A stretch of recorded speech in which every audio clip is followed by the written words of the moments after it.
bongkar ini dari para pelapornya. Kan saksinya sebagai pelapor. Nah, saksinya saling bertentangan gitu kan. Buktinya juga semuanya hampir bermasalah gitu kan. Misalnya Tiffany di videonya ada tutupnya, ketika diserahkan di majelis sudah tidak ada tutupnya. Jadi sudah tidak otentik sebagaimana yang seharusnya barang bukti tersebut begitu.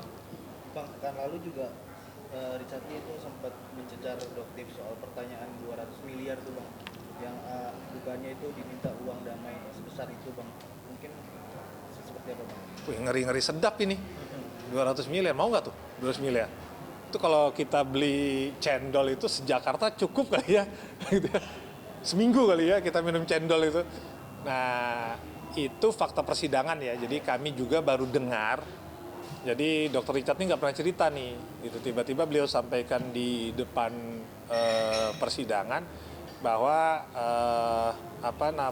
Doktif bertemu dengan Ivan atau Ivan bertemu dengan Doktif, itu kan tergantung sudut pandang orang ya. Nah, katanya ada permintaan 200 miliar, begitu yang didengar. Terus setelah itu Doktif bilang 250 miliar itu merupakan kerugian masyarakat gitu kan. Jadi wah, jadi ini kok nilainya jadi mirip-mirip nih, 250 miliar. Oh, yang ini nganggap kerugian masyarakat gitu. Nah, ini juga yang harus kita tanyakan, apa memang benar demikian. Kan kalau Dr. Richard menyampaikan di persidangan, berarti kan dia sudah mendapat informasi yang A1 lah kan gitu, seperti itu kan dari para pihak tersebut. Nah, tinggal para pihak ini Doktif apakah mau jujur gitu kan, lalu Ivan juga apakah mau jujur menyampaikan hal tersebut. Ini yang juga kami tunggu, karena kan nilainya fantastis ya. Jadi ya tergolong juga sebagai kalau kita minta uang 200 miliar ke orang lain yang punya masalah gitu kan. Ada yang tahu nggak kira-kira? Ada yang tahu nggak? Ya begitulah gitu kan, seperti itu. Dan ya mudah-mudahan ini yang membuka tabirnya sehingga kita tahu siapa sebenarnya orang yang kita hadapi, seperti itu. Jadi biar masyarakat ini tahu loh, di persidangan ada yang demikian, dan ada beberapa yang ada bukti transfernya tuh, ada yang 500, ada yang 300 gitu kan. Kalau bukti transfer sudah diperlihatkan di sidang kan memang susah ya, apalagi kita tahu nih, misalnya kalau ditanya, ini benar nggak? Jangan tanya itulah gitu kan. Ini benar nggak? Kamu jangan begitu ya gitu kan. Nah, itu kan kita sudah bisa lihat dari sisi jawab-menjawabnya, apakah yang ditanyakan itu benar atau tidak begitu. Nah, tapi mudah-mudahan ini pendidikan juga kepada masyarakat, jangan sampai ada oknum yang melakukan review-review nih. Karena ketua BPOM itu sudah menyatakan tidak boleh ada approve yang berupa hal yang positif ataupun blacklist terhadap suatu produk. Yang boleh menyatakan itu hanya BPOM. Ini yang Prof. Taruna sendiri nih yang ngomong. Tapi sama Doktif kan dipelintir lagi oknum katanya. Lah bagaimana, ini kan ketuanya yang merah putih itu kan, yang kami juga respect, sudah bilang tidak boleh ada approve terhadap satu produk dan juga tidak boleh ada blacklist gitu kan. Jadi dua-duanya nih harus lembaga yang punya otoritas, BPOM lah yang menyampaikan hal tersebut. Nah, inilah yang menjadi kendala-kendala di lapangan, dan kalau tidak salah masih dilakukan tuh di Instagramnya begitu, approve. Nah, kami juga mengharapkan ini semua pihak bisa taat aturan, termasuk aturan BPOM, supaya dunia perscreencarean di kita semakin baik, semakin bersih begitu. Dan kami juga terima kasih kepada lembaga BPOM yang sudah mungkin tegak lurus untuk menegakkan semua aturan. Semoga dengan BPOM yang baik ini ya, dunia perscreencarean kita ini, kecantikan ini semakin baik. Dokternya juga pernah menuding DRL mengedit nomor izin edar dari produk-produknya. Ada langkah mungkin akan... Jadi izin edar itu nggak ada dalam dakwaan gitu. Jadi yang ada dalam dakwaan itu peristiwa pidana mengedarkan dan memproduksi dan mengedarkan. Jadi nggak usah bicara yang kecilnya, yang besarnya ini 435 itu setiap orang yang memproduksi dan mengedarkan begitu. Nah lagi-lagi kalau kita bicara 435 ini, setiap orang yang memproduksi dan mengedarkan, nah Richardnya ini tanggal 12 nggak ada di Indonesia gitu. Terus tanggal 23 ini nggak ada di Tangerang, dia di Jakarta gitu. Nah di dua kejadian ini tidak ada peristiwa pidana. Nah ini yang tadi saya sampaikan nih. Jadi yang kecil-kecil itu tidak jadi subjek, tidak jadi objek permasalahan di dakwaan itu sendiri. Jadi kami tidak mau menanggapi lebih lanjut hal-hal tersebut begitu. Nanti balik lagi deh memercik ke muka sendiri itu yang tahun 2026 katanya tuh kan ada permasalahan yang model begitu juga, dicek nggak ada BPOM-nya juga.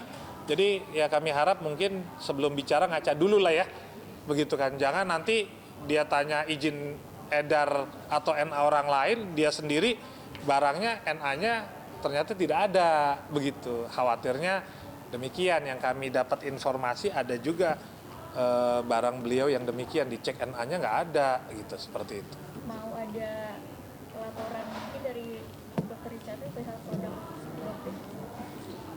Nah kita masih fokus ya di penanganan kasus ini, tapi kalau yang di kesaksian palsu di persidangan itu udah kena loh. Saksinya banyak, teman-teman yang hadir itu jadi saksi loh.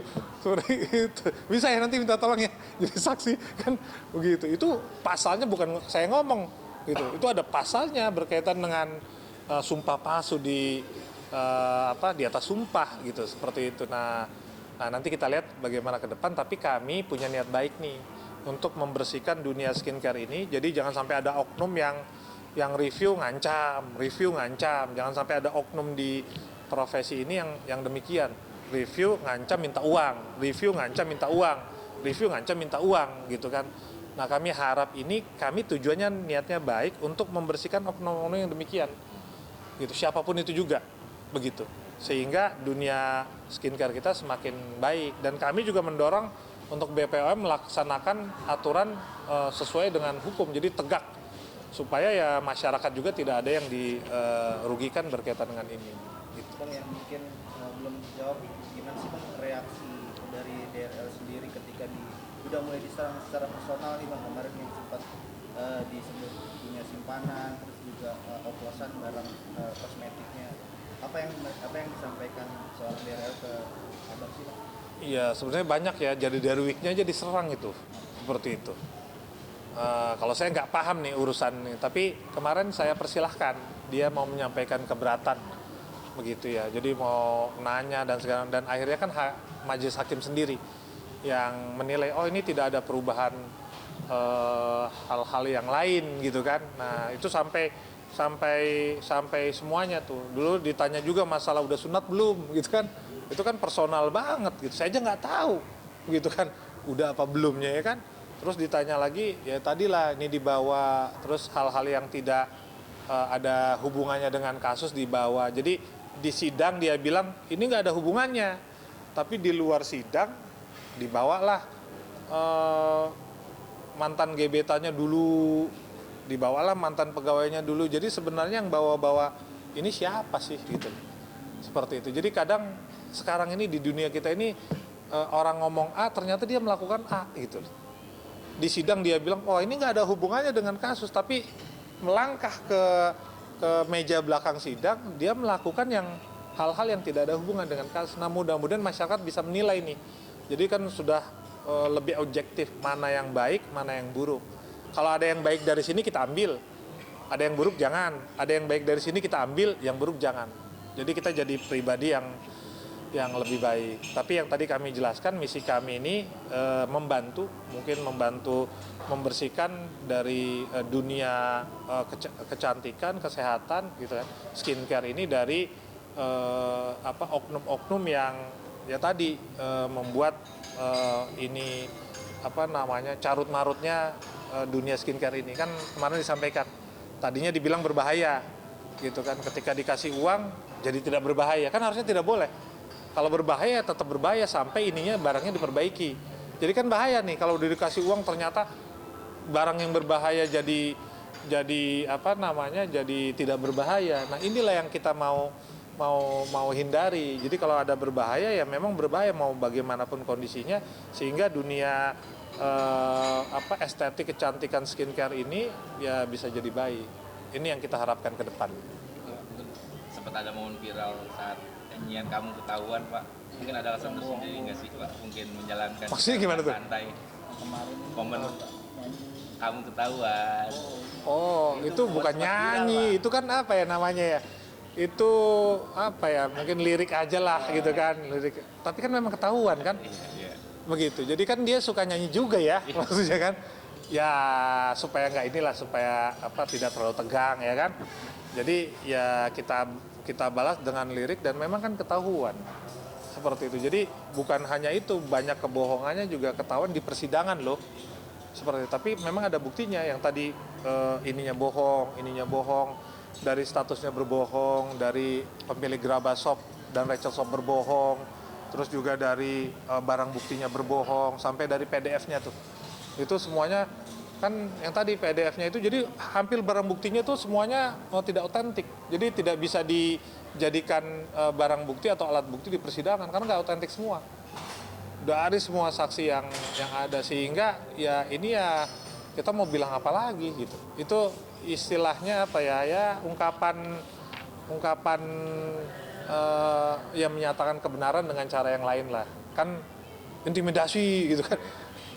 Ini saya begini. Nah, mungkin mudah-mudahan kalau ada liriknya yang mirip-mirip itu jadi lebih ya bisa diterima lah. Kan kalau keras kadang mungkin nggak bisa diterima ya, tapi kalau nyanyian oh bener juga ya gitu. Seperti, tapi bener kan ya? Jadi secara